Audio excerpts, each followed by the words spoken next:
अच्छा air marshal साहब, ये जो सिचुएशन इस वक्त डेवलप हुई है AVM sahib, which is very important to us, क्योंकि ज़रा कि हमारा तो बॉर्डर भी लगता है ईरान के साथ और हमने बड़ी कोशिश भी की है। अभी आमिर रियाज साहब भी एक स्केच खींच रहे थे कि गेन किया है ईरान ने।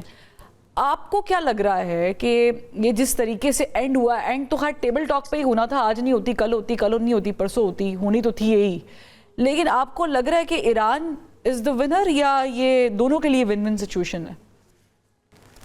नहीं, डेफिनेटली जी, इसमें तो कोई दो राय नहीं है कि Iran is the winner and Iran is the major beneficiary of this ceasefire and what follows. इसमें तो कोई क्वेश्चन ही नहीं है। आप ये देखिए कि अगरचे ईरान का बहुत नुकसान हुआ, ईरान का जानी और माली इकोनॉमिक और इंडस्ट्रियलाइज जो उनकी बेस थी उसका नुकसान हुआ, लेकिन ईरान की रेजिलियंस और उनका क्लैरिटी कि उन्होंने अपने सर्वाइवल की जंग किस हद तक लड़नी है, वो चीज उनको बचा गई। और दूसरे, ईरान ने अपने कार्ड्स बड़े अच्छे तरीके से प्ले किए। अदरवाइज अगर ईरान इस जो है जंग को इंटरनेशनलाइज ना करता तो ये ईरान को मार पड़ती रहती और ये गजा की तरह शायद दुनिया के कान पे जूं भी ना रिंगती। लेकिन ईरान ने खित्ते में अमेरिकन सैटेलाइट्स को निशाना बना के पूरे गल्फ को इस जंग में डायरेक्टली इन्वॉल्व कर लिया और अब हुर्मुज का कंट्रोल संभाल के उन्होंने पूरी दुनिया का इसमें एक स्टेक है उसको थ्रेट किया, और उस थ्रेटनिंग पोस्चर की वजह से ही अल्टीमेटली अमेरिका को मानना पड़ा। अब देखिए, ये जहां तक र्यूमर्स कह लीजिए या मिस इन्फॉर्मेशन कह लीजिए, वो तो रहेंगी, क्योंकि ये क्योंकि भारत बेचारा जला हुआ है, इजराइल जल भुन गया है। पहली दफा है कि पाकिस्तान ने काम किया और इजराइल को कुछ मिला नहीं है। आप ये देखिए कि ये एक मॉडर्न हिस्ट्री में एक ऐसी कॉन्फ्लिक्ट का कंक्लूजन हो रहा है कि जिसमें सोल सुपर पावर को शिकस्त हुई है, और उसके बाद जो मुज़ाकरात होने हैं उसके लिए ड्राइविंग सीट पे एक ऐसा मुल्क है जो 47 सालों से पाबंदियों का शिकार था। तो अब ईरान जो है, Iran is calling the shots, लेकिन अमेरिका हर स्टेज पे और विद इन एवरी स्टेज और एवरी स्टेप अमेरिका जो है वो अपने लिए एक फेस सेविंग क्रिएट करने की कोशिश कर रहा है। लेकिन ये मोडेलिटी सॉर्ट आउट हो जाएंगी।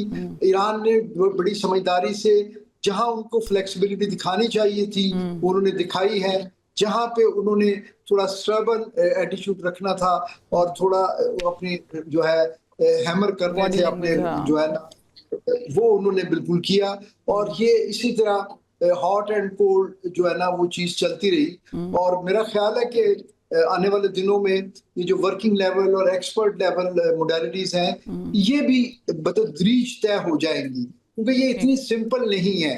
आप ये देखिए कि 47 सालों का मिसट्रस्ट है, एक हिस्ट्री है दोनों मुल्कों के दरमियान ताल्लुकात की। फिर अमेरिका ईरान का जो न्यूक्लियर प्रोग्राम है वो एक वाहिद नुक्ता है जिसपे इवन अमेरिका के जो अर्थवाइल नेटो या यूरोपियन एलाइज हैं वो भी मुतफिक हैं, वो भी अमेरिका के साथ है, क्योंकि कोई मुल्क जो है वो ये नहीं चाहता बशमूल रीजनल मुसलमान मुल्कों के भी कि ईरान के पास न्यूक्लियर जो कैपेबिलिटी। बिल्कुल, बहुत सारे ऐसी गल्फ की कंट्रीज भी हैं जो नहीं चाहती। एग्जैक्टली जी, तो क्योंकि इनके आपस में भी इख्तलाफात हैं जो अगरचे अभी वक्ती तौर पे अच्छा, मैं इसमें एक चीज़ ऐड करना चाहूँगी। लेट्स स्टार्ट विद यू, फिर मैं आगे भी बढ़ती हूँ।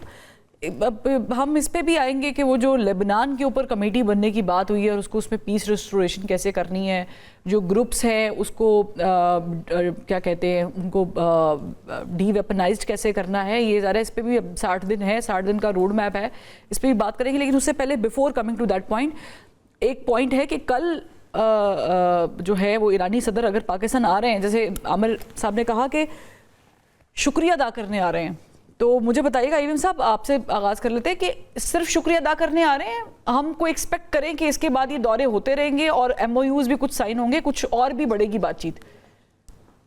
जी, मेरा ख्याल है ये एक बायलैटरल रिलेशनशिप का एक नया दौर शुरू होगा, ठीक है। क्योंकि ईरान की साइड पे और पाकिस्तान की साइड पे विलिंगनेस तो थी, लेकिन मजबूरी ये थी कि सैंक्शंस की वजह से वो नहीं हो बहुत सकता। सारे ताल्लुकात, खसूसन जो बायलैटरल ट्रेड है और एनर्जी की ट्रेड है, वो मुतासिर हो रही थी। ठीक है। तो अब तो पाकिस्तान मेरा ख्याल है मेन, आपने कहा उस फहरिस्त में शामिल होगा। मैं समझता हूँ कि पाकिस्तान को सर फहरिस्त होना चाहिए ठीक। Out of the light beneficiaries of this new order in this reason.